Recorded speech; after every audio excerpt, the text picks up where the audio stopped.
It's a huge thrill to welcome to the broadcast Hockey Hall of Famer, the great Lanny McDonald, the most famous mustache in Canada. How you doing, Lanny? I am doing great, especially after last night's game.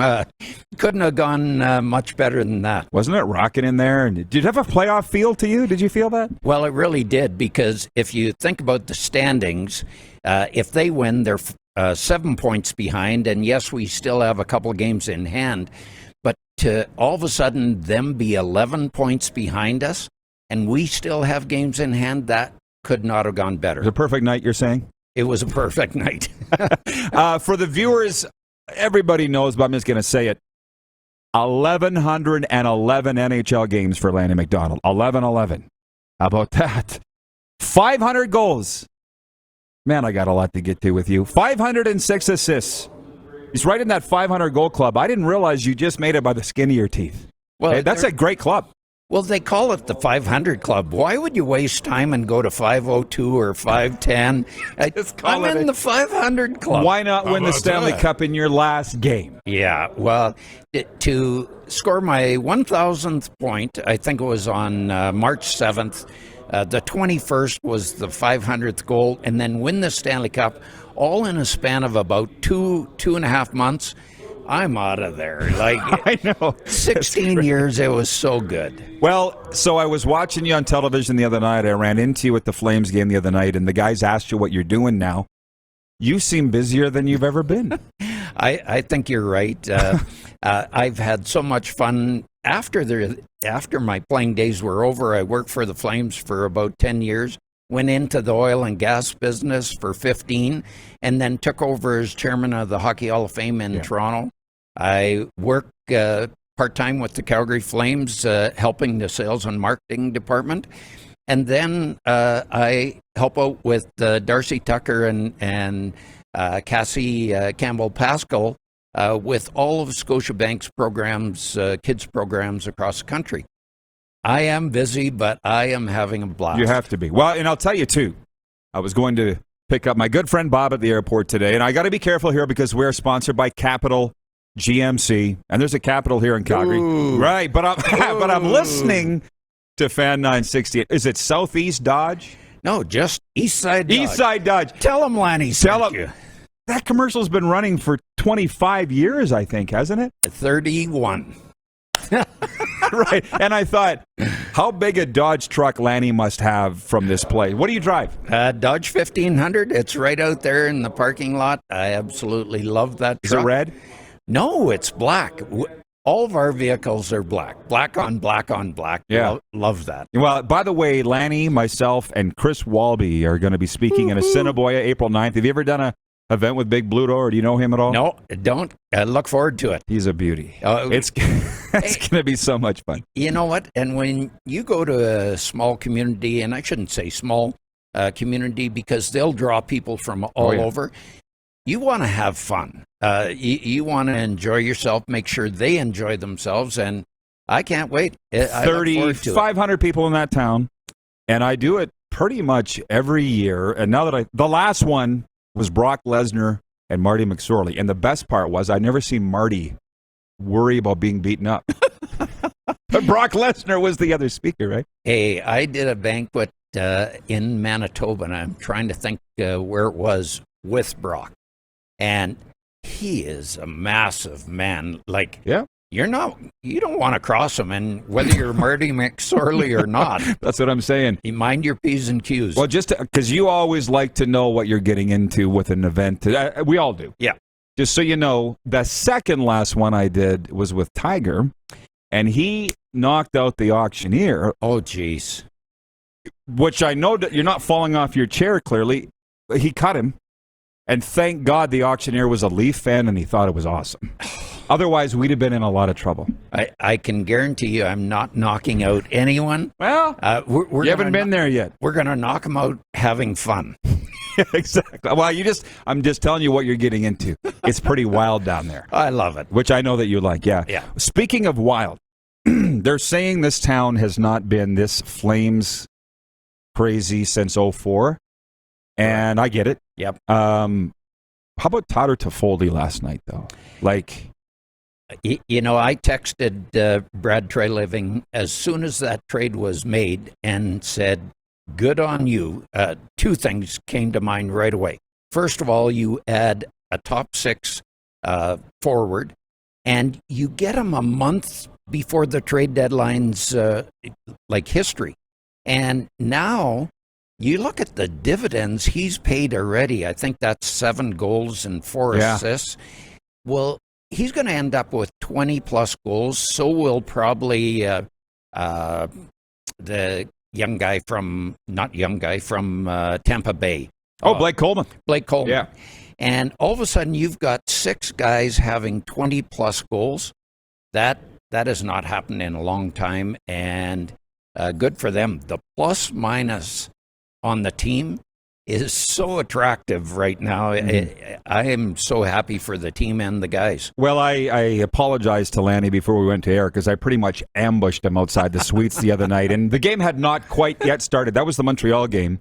How much of the game are you able to see? Because it seems like you're paying close attention, yet you're mobbed all the time. So, you know what? When you help out the sales and marketing department, I did 2 speeches that night before they hold these dinners, Top Shelf Club, and then visited with a couple guys, a couple tables in the Platinum Club, and then visited 7 suites. I was done at the end of the first period, and I got to sit and watch the last 2 periods, and what a great game that was. The Montreal game, sure. But I just wondered how much you were able to see last night, because after the first, I'm thinking the Flames might just want to play with 4 guys all night because they had more scoring opportunities shorthanded than even strength.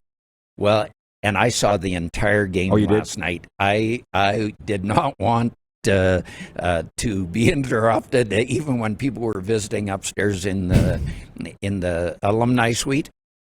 It was like I put my shoulder against the wall so I could only kind of be visited on one side. We had some friends from Edmonton. He was wearing a Calgary Flames shirt. She was wearing an Oilers shirt. They must have been sold out of Flames jerseys. That's all I can. Were they speaking to each other? They're pretty funny. And they get along great. So Kelly and Tracy, hello. But some games are more important than others, is what you're telling me. This was one that you weren't going to spend visiting. No, and you know what? I love the fact that the Flames hung in there last night, and to score the big first goal to kind of get them on the way. And then that shot by Tyler, that was an absolute rocket to the top corner. And now you're holding on, and then the ref gets in the road, and now all of a sudden it's 2-1. But Johnny and Lindholm, and what a player Lindholm is. He is Hawk and Lube plus. And he was good. Oh, yeah. He was so good. And to see Lindholm kind of take control of that line, and he's up Johnny's game, he's up Matthews' game. So it's pretty cool. Yeah, well, the sense that I get, having followed this team for a long time, but not being a quasi-Flames fan, nobody saw it coming.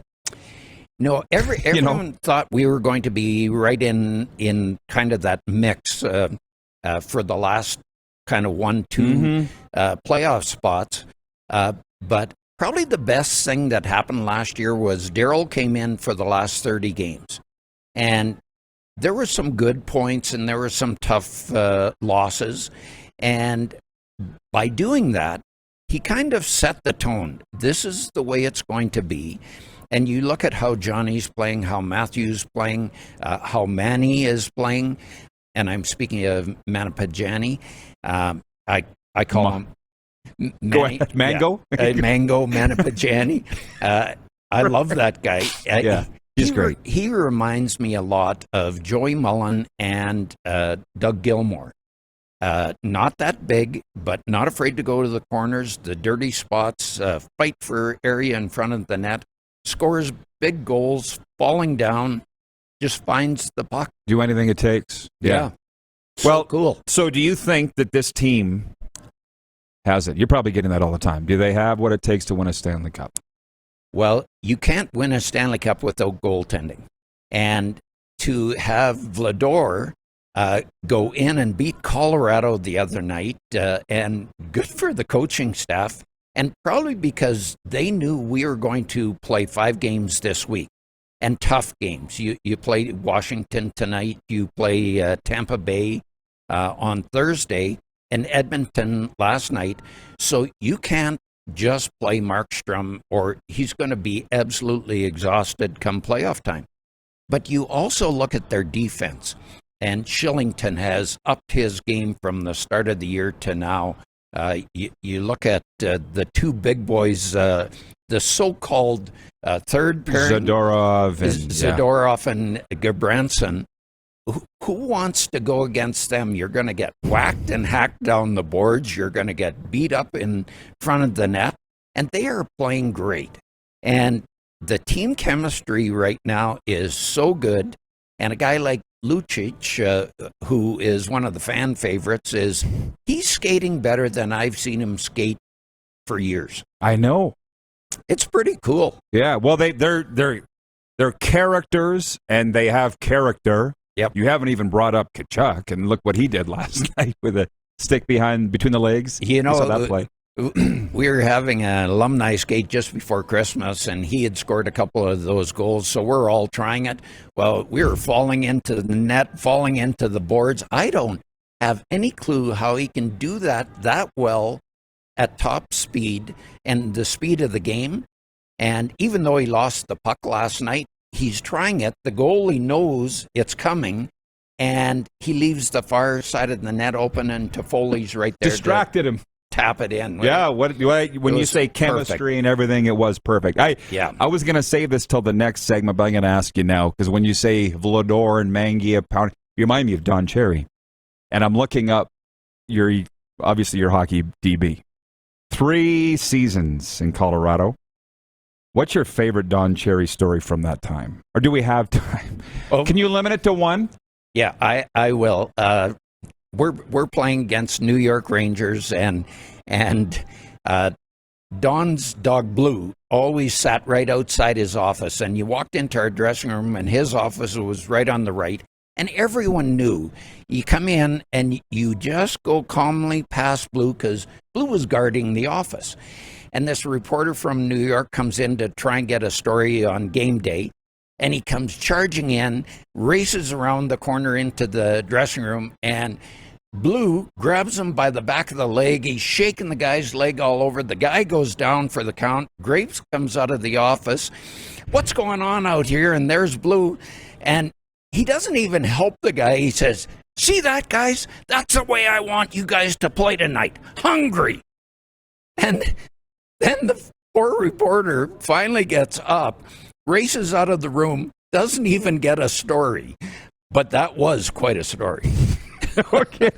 Oh, man. Well, Don Cherry, we'll get into more, and we'll get to some viewer comments and questions when we return with Lanny McDonald. By the way, April 9th in Assiniboia, Lanny McDonald, Chris Walby, and myself. You can get your tickets at Nelson Motors and Equipment in Assiniboia. Look up Curtis Nelson. They say the most famous mustache somebody said Calgary today. I said, how about Canada? How about North America? Who rivals it? Doug Sutter, and he's in Oklahoma. Yeah. So he didn't even count. He's out of it. Rolly, the pitcher. Rolly Fingers. But his is like a pencil. So I thought you meant Rolly Melanson. Yeah. Because I think he had a mustache too. Yeah. Dennis Marouk. Oh, yeah. That was out of control. He had the Fu Manchu. That's right. Sam Bennett, who used to play here, grew a mustache, and then he was so embarrassed, like he thought he had to shave it off. I said, "You've lost your power. Like, grow it back." Mustache power. Yeah. Well, it's funny you say that, Lanny, because, and by the way, I appreciate so much you coming down, and Kelly Rudy was down here last week or 2 weeks ago, and we agreed that this Flames team has been talented for quite some time. What changed? I think, obviously, the additions they have added in the last 2 years, but the coaching staff has made significant improvements in how they play. They play a fast game. They're in your face. It's attack. they probably have outshot their opponents of at least 40 of the 54 or 55 games they've played so far this year. And when you look at their defense, and we talked about the additions there, we didn't talk about Tanev and what a great player and what a great team guy he is. And then you talk about the goaltending, and Markstrom has played unbelievable, but so has Vlador. And then you look at Coleman, you look at what Toffoli's done, but you also look at that third, fourth line, adding Lewis, who's the other guy they added back there. And all of a sudden, you've got four lines that are complementing each other with Gabranson and Zadorov and Lucic. No one can take any liberties on any players out there. And guys like Manny and Johnny, who are not big guys, and even Dylan Dubé, they feel comfortable, and they're playing aggressive, good, hard-nosed, two-way hockey, helping out on the back end so they can turn an attack. So what I think you just explained to me was Darryl Sutter hockey. And I just want to, sorry to jump in, but in L.A., when we were at Super Bowl, Jared Stoll came down, and he sat in that chair right there, and Stoll said, there's a different Darryl Sutter than you know. There's another side to him that nobody ever sees. Yeah. Have you seen that side of Darryl? Totally. Yeah. And he's even, you look at a guy like Scotty Bowman, who had to change his coaching philosophy over the years to when you coach for like 5 decades, that's what happens. Yeah. And I think Darryl has refined his own coaching to today's players, and he has done it exceptionally well, and the team is playing better than I thought they could, but everyone talks about right now, are they peaking too soon? No. Darryl's not going to let him off the hook.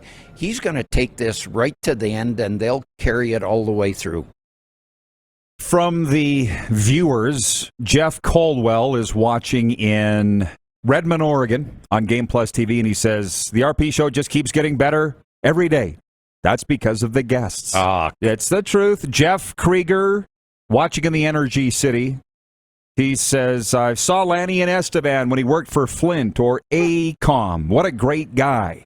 That was the oil and gas you were talking about? You spent a lot of time in Estevan? In Estevan and Weyburn, spent a lot of time down there. What great people. Oh, yeah, absolutely. The best. On the Darryl thing, I was in Florida watching the Flames when they came through and took on the Panthers. Do you remember that game? I don't know if you watched that. The Flames outshot him 49-45 and lost 6-2 to the Panthers. And after the game, Darryl said, whoa, we got a lesson tonight. Yeah. And they haven't, I think they're like 15-2 or something. Well, you also look at the goals that Florida is scoring. They're way ahead of everyone else. Yeah. There's one other team, I can't think which one it is, but they're up in the 235, where the Flames are around 195. But we'll take that, knowing full well where we're at. And sometimes you need a game like that, like the Vancouver 7-1 game that they lost, and everyone thought, oh, here we go. Nope, he came right back strong. And then you look at, even though they lost in overtime the Montreal game, and go right to Colorado and now come back to Edmonton. Yeah, they're playing good. Well, you obviously listen to sports radio, I would assume, here. That's what I listen to all the time. And they talk about this 10-game win streak, 11-game win streak. None of those teams were from the 80s that they had tied. They were all 17, 18, or 04. And I just think it was because it was a different game then. Well, it you know what I mean? It was a different game. You have to refine your game. You can't lasso a guy or reach out and pull him back. No, you come with me. And they've done a great job of not only playing a fast game, but making sure they're in front of the guy coming back so they're protecting their own net all the time. And their transition from defense back to offense, like you saw in the Johnny Gaudreau goal last night, and what a great pass from Lindholm to send Johnny free, but Johnny finished it off, which gave us that extra goal with what, 3 minutes to go? Yeah, right around 3. Oh my gosh, what a great transition. Well, but I'll tell you, Darryl said after the game, if you saw it, he says Toffoli, natural goal scorer. Yeah. And I look at you and your 500 goals. You played in that rodeo lasso time. That must have made you real proud to score that many goals back then, because these guys now couldn't have played then. Well, you know what? They would find a way to play. These guys are great athletes, and their hand-eye coordination is absolutely phenomenal. We talked about Tkachuk, but how well they handle the puck. They take it off their skates up to the stick, throw a great, beautiful saucer backhand pass. They're extremely good athletes. Yeah, we would have found a way to do the same thing if we played now, but it is fun to watch. Well, yes, they're skilled, but maybe you'd have scored 800 or 900. You know, I'm just saying. You know what I'm saying. But it's the 500 club. Right. Well, a very exclusive club. You just welcomed one in a couple weeks ago. Crosby just hit 500. I was like, yes. I'm shocked he didn't have more. Yeah. He's been around a long time. So when I scored my 500th goal, I was number 14 to score 500 goals. And I think Crosby became the 45th or 46th player now to score 500 goals. And you think of Crosby, and he's one of my favorite players, and you think, oh, he must have been there before. Yeah.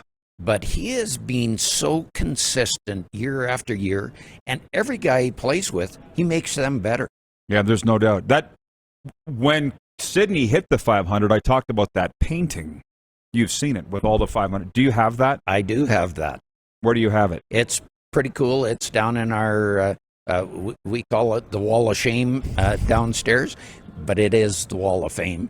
And I think at that time there might have been 19 players on that, and it's all signed by Each all one? the Hall of Famers. Somebody sent me a picture of it the other day. Like, it's $10,000 to buy now, at least. Like, highly valuable. And then to be in that, I mean, good for you, Lanny. Absolutely.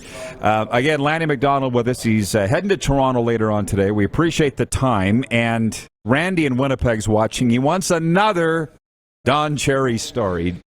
Oh my God, there is so many I could tell about grapes. So many I can't tell on the air. Of course. Come to Assiniboia for that. Yeah, you've got to come to Assiniboine. There's probably 3 stories I can tell in person, cannot tell on the air, but Grapes made it fun for all of us. I will tell a quick Grape story.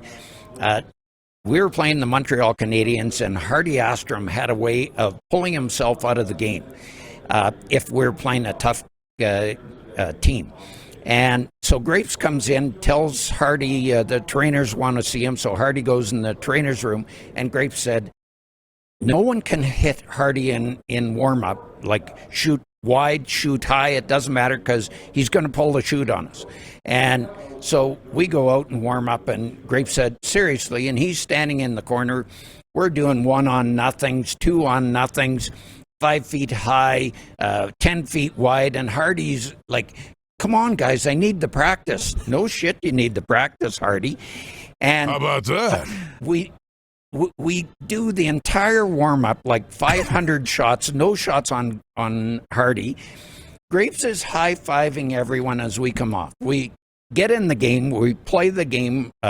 We're 5 minutes in, we're leading the Montreal Canadiens 1-0, and Rod Langway gets the puck out of their own zone. They haven't had a shot on Hardy. He gets to center ice, lobs it up in the air. You can see it flipping over and over.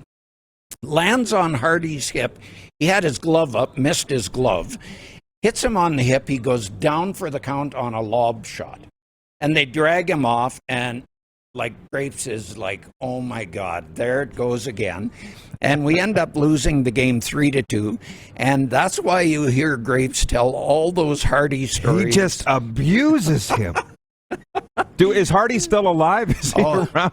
I'm sure he's got a few pinholes in him from Grapes' darts, but Jerry just abused the guy. But, he reminds me, Don, of John Madden in that the kids think of him as the video game guy or the broadcaster. They never knew that Madden coached.